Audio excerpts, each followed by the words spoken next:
एक वकील साहब जिनको प्यार होता है अपनी ही ऑफिस में काम करने वाली जूनियर महिला वकील से। अब दोनों का प्यार परवान चढ़ने ही वाला था, उससे पहले उस लड़की को पिता को जानकारी हो गई कि उनकी बेटी किसी अजनबी शख्स से मोहब्बत करती है। तभी उन्होंने अपनी बेटी की लाज और इज्जत के लिए उसकी शादी अपने घर से लगभग 500 किलोमीटर दूर कर दी। अब बेटी थी अपने प्रेमी को कहाँ छोड़ने वाली थी। वह चोरी छुपे भी ससुराल में रहकर अपने प्रेमी से बात करती थी और एक दिन अचानक उसके पति ने देख लिया और उसको डांटा फटकारा और यहाँ तक कि उसके प्रेमी का नंबर ब्लॉक कर दिया।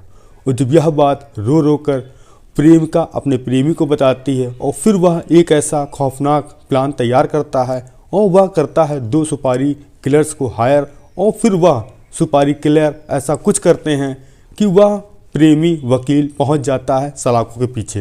और जब पुलिस वाले इस पूरे मामले का खुलासा करते हैं तो एक ऐसा शख्स निकल कर सामने आता है जो कि वाकई में हैरान और परेशान कर देने वाला था, क्योंकि इस कहानी में एक कत्ल होता है और वो भी अनजान शख्स का। आखिर ऐसा क्यों हुआ, आइए जानते हैं। आप सभी दोस्तों को नमस्कार, मेरा नाम रवि है। अगर आप हमारे चैनल पर नए हों सब्सक्राइब बेल आइकन जरूर दबाएं। यह सच्ची घटना चालू होती है उत्तर प्रदेश की राजधानी लखनऊ और उसी के अंतर्गत एक इलाका है महानगर, और वहीं पर रहने वाला एक परिवार, जो परिवार के मुखिया जिनका नाम था मोहम्मद रिजवान, अपने परिवार का पालन पोषण करने के लिए वह दिन में कैब चलाते थे और रात में ऑटो चलाते थे। और एक तारीख आती है 30 दिसंबर 2024 और रात के करीब 8:30 बज रहे होंगे और वह 2 सवारी उठाते हैं और उन सवारियों को जाना था जो कि माधोगंज एक थाना है, उसी के पास एक इलाका है मक्कागंज, और वहीं के रहने वाले एक युवक जिनका नाम इरफान अली, उनके घर के सामने ऑटो रोकते हैं और वो 2 सवारी वहीं पर उतरती हैं और वह खड़े होकर उन सवारियों से पैसा ही ले रहे थे। तभी 2 बाइक सवार वहाँ पर आते हैं और मोहम्मद जो कि रिजवान से कुछ पूछते हैं, और जिसके बाद ही मोहम्मद रिजवान को समझ पाते वो दोनों युवक एक पीछे से उतरता है और उस शख्स ऑटो चालक वाले को एक गोली मारता है सर पे, और वैसे ही वह मोहम्मद रिजवान वहां गिर जाते हैं और तड़पने लगते हैं और वह दोनों युवक गाड़ी से फरार हो जाते हैं। अब आसपास के लोग उस ऑटो ड्राइवर मोहम्मद रिजवान के पास पहुंचते हैं और आनन फानन में उसको अस्पताल लेकर जाते हैं और पता चलता है रास्ते में ही मोहम्मद रिजवान यानी ऑटो ड्राइवर की मौत हो गई है। अब यह बात पुलिस वालों को बताई जाती है। पुलिस वाले भी फ़ौरन मौका वारदात पर पहुंचते हैं और अब पता करते हैं कि यह शख्स कहाँ का रहने वाला है। तभी उसके जेब से मोबाइल निकालते हैं और उसमें उसके परिवार का नंबर तलाशते हैं। तभी एक जो नाम लिखा था जो कि उनके बेटे का था, और वह उनके बेटे को फ़ोन करते हैं और कहते हैं आपके पिता जो मोहम्मद रिजवान हैं और उनकी किसी ने गोली मार कर कत्ल कर दिया है। अब जैसे यह बात बेटा सुनता है वह फ़ौरन अस्पताल पहुंचता है और मानो बहुत तेज़ तेज़ से रोने लगता है। पुलिस वाले पूछते हैं बेटा क्या तुम्हारे पापा का किसी से विवाद है?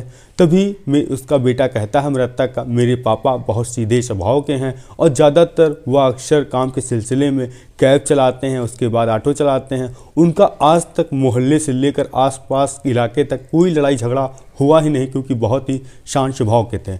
अब पुलिस वाले सबसे पहले तलाश ये करते हैं कि आखिर ये कातिल कौन थे और इनका उद्देश्य क्या था। अब पुलिस वाले जो वहाँ की जो डीएसपी थी रवीना त्यागी, वह 4 से 5 टीमें गठित करती हैं और शायद हिदायत देती हैं कि जिस किसी ने भी इस घटना को अंजाम दिया हो वह सख्त सख्त गिरफ्तार में ज़रूर होना चाहिए। अब इधर 3 से 4 दिन बीतते हैं, 4 से 5 दिन बीतते हैं। अब पुलिस वाले हर लोगों से पूछताछ कर रहे थे, यहाँ तक कि जो सीसीटीवी फुटेज लगे थे सभी को खंगाले जाते हैं। तकरीबन मीडिया रिपोर्ट के मुताबिक 200 से ज़्यादा सीसीटीवी फुटेज खंगाले जाते हैं। तभी एक सीसीटीवी कैद में होते हैं वो दोनों आरोपी जो कि उस दिन उस गाड़ी से वारदात को अंजाम देने आए थे। तभी पुलिस वाले वो गाड़ी देखते हैं, उसका नंबर जो कि ट्रैक करते हैं, आरटीओ से उसका इंक्वायरी मांगते हैं, तो पता चलता है यह गाड़ी जो कि कृष्णकांत जो कि रायबरेली के शिवगढ़ का रहने वाला, इसके नाम रजिस्टर है। अब फ़ौरन एक टीम पहुंचती है रायबरेली के शिवगढ़ और वहां पर कृष्णकांत मिलता है, उसको हिरासत में लेते हैं और जब उससे पूछताछ करते हैं तुमने एक ऑटो ड्राइवर का कत्ल क्यों किया, तभी उसने एक ऐसा बयान दिया जो कि वाकई में हैरान और परेशान कर देने लगा था। तभी कृष्णकांत ने कहा कि मुझे याशीर नाम का युवक जो कि लाल कुआं का रहने वाला है, उसने मुझे उस शख्स के मारने की सुपारी दी थी और जिसके एवज में 80,000 रुपये उसने पहले दिया था और 1,20,000 रुपये बाद में। अब फ़ौरन लाल कुआं पहुंचती है, यशीर को पुलिस वाले गिरफ्तार करते हैं और उसके बाद यशीर से पूछताछ करते हैं कि तुमने उस शख्स को क्यों मारा जो कि एक ऑटो चालक है। तभी यशीर कहता है कि मेरा दोस्त है जिसका नाम है आफ्ताब, जो कि एक वकील है, उसका और उसकी प्रेमिका से कुछ अफेयर चल रहा था जिसके अड़चन में वह युवक आ रहा था, इसीलिए मैंने उसको घटना का अंजाम दिया। अब पता चलता है कि उस युवक की तो बेटियां हैं ही नहीं, आखिर उन लोगों ने ऐसा क्यों किया। अब पुलिस वाले आफ्ताब को हिरासत में लेते हैं और उससे पूछताछ करते हैं कि तुमने उस शख्स का कत्ल क्यों करवाया। आफ्ताब एक ऐसा सच बताता है जो कि वाकई में हैरान और परेशान कर देना था। आफ्ताब कहता है आज से लगभग 5 साल पहले, जो कि आफ्ताब मूल रूप से गाजीपुर का रहने वाला था और फिर उसने वहीं रहकर LLB की पढ़ाई की थी और जिसके बाद वह रुख करता है उत्तर प्रदेश की राजधानी लखनऊ का और यहाँ पर आके वकालत की अपनी प्रैक्टिस करने लगता है और यही कामकाज करने लगता है और यहाँ पर एक घर लेता है तेजी खेड़ा पारा में और यहीं पर रहकर अपना कार्य करता। उसके बाद वह ऑफिस जाता और उसी के ऑफिस में एक लड़की आती है जो कि प्रैक्टिस करने के उद्देश्य वह खदरा की रहने वाली थी और वह आफ्ताब के ऑफिस में काम करती है। तभी दोनों को वहाँ से नज़दीकियाँ बढ़ती हैं और देखते देखते एक दूसरे को प्यार हो जाता है। अब जैसे ही यह बात उस लड़की के पिता को पता चलती है, यानी जो लड़की के पिता थे इनका नाम था इरफान अली, तभी वह अपनी बेटी की शादी के लिए हर जगह रिश्ते तलाशना चालू कर देते हैं और तभी दिल्ली में एक लड़का रहता है जो कि सरकारी टीचर था, वह अपनी बेटी की शादी 2023 में कर देते हैं और जिसके बाद अब ज़्यादातर जो वह लड़की थी वह अपने पति यानी ससुराल में रहने लगती हैं और इधर जो आफ्ताब था यह लखनऊ में रहता है और कहीं ना कहीं दोनों का मिलना जुलना भी कम हो चुका था और ज़्यादातर अब जो बात होती थी मोबाइल से होती थी। एक दिन वह लड़की अपने प्रेमी आफ्ताब से चोरी छुपे बात कर रही थी और उसका पति अचानक दोपहर में घर पहुंचता है और देखता है कि उसकी औरत किसी और पराये मर्द से बात करे, जिसके बाद वह पूछता है और वह लड़की कोई जवाब नहीं दे पाती है, जिसके बाद वह डांटता है, फटकारता है और उस शख्स का नंबर ब्लॉक कर देता है। यहाँ तक कि यह हिदायत देता है कि आज के बाद तुमने अगर इस व्यक्ति से बात किया तो मैं तुमको घर से भगा दूंगा और तुम्हारे घर छोड़ आऊँगा। अब यह बात जो प्रेमिका थी अपने प्रेमी आफ्ताब को बताती है कि मेरा पति मुझे यहाँ बहुत टॉर्चर करता है और मुझे अब तुम्हारे साथ रहना है, तमाम सारी कई बात करता है। इसके बाद आफ्ताब एक ऐसा प्लान बनाता है जो कि वाकई में हैरान और परेशान कर देने वाला था। आफ्ताब की जो रणनीति थी वह यह थी कि अगर इस लड़की के पिता को अगर जान से मार दिया जाए, जिसके बाद वह लड़की उसकी यानी महबूबा फिर आकर लखनऊ में रहने लगेगी और जिसके बाद यह भी उसके साथ संपर्क में रहेगा और जितना समय हो सकेगा वह अपनी प्रेमिका को देगा। तभी वह अपने दोस्त यानी याशीर को फ़ोन करता है जो कि लाल कुआं का रहने वाला था। तभी कहता है कि मुझे एक ऐसा शख्स चाहिए जो कि एक कत्ल कर सके और जिसके एवज में मैं उसको कुछ पैसा दूंगा।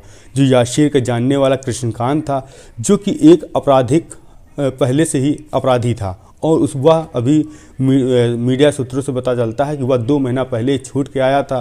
याशीर अब कृष्णकांत को कहता है कि एक शख्स का कत्ल करना है जिसके बदले में तुमको 2 लाख रुपए मिलेंगे। अब जो कृष्णकांत था वह याशीर और आफ्ताब लेकर जाता है जो कि माधवगंज थाना का मक्कागंज था, जहां पर इरफान अली के घर था। उसके घर की रैकी करवाता है। मीडिया सूत्रों के से पता चलता है कि 29 और 30 दिसंबर को दोनों मिलकर रैकी करते हैं और 30 तारीख को अब इस घटना को अंजाम देना था और तभी ही वहाँ पर पहुँचता है जो कि रिजवान। उन लोगों को लगता है कि यह रिजवान ही इस घर का मालिक है क्योंकि उसने उसी घर के सामने ऑटो पार्क की थी और तभी फ़ौरन वो दोनों एक जो याशीर था वह गोली मारता है और जो कृष्णकांत था वह गाड़ी लेकर वहाँ से फरार हो जाता है। पुलिस ने जैसे ही यह वारदात सुनी मानो वह हैरान और परेशान हो गई कि एक शख्स ने जिसने अपनी प्रेमिका के लिए उसके पिता का कत्ल करवाने की साजिश रची और वहाँ पर बेगुनाह की जान ले ली गई। अब पुलिस ने उस वकील और याशीर कृष्णकांत को गिरफ्तार कर लिया। यहाँ तक कि जो यसीर है उसके भी 2 मुकदमे लखनऊ में दर्ज हैं और जो आफ्ताब है उसके ऊपर वो पहला मुकदमा दर्ज हुआ है। अब पुलिस ने गंभीर धाराओं में केस दर्ज किया, तीनों को जेल भेज दिया। अब कोर्ट देखो इनको सज़ा क्या देती है। आपका कमेंट में कुछ भी जवाब हो तो कमेंट के माध्यम से दे सकते हैं। मिलते हैं नई कहानी नई शुरुआत। जय हिंद, जय भारत।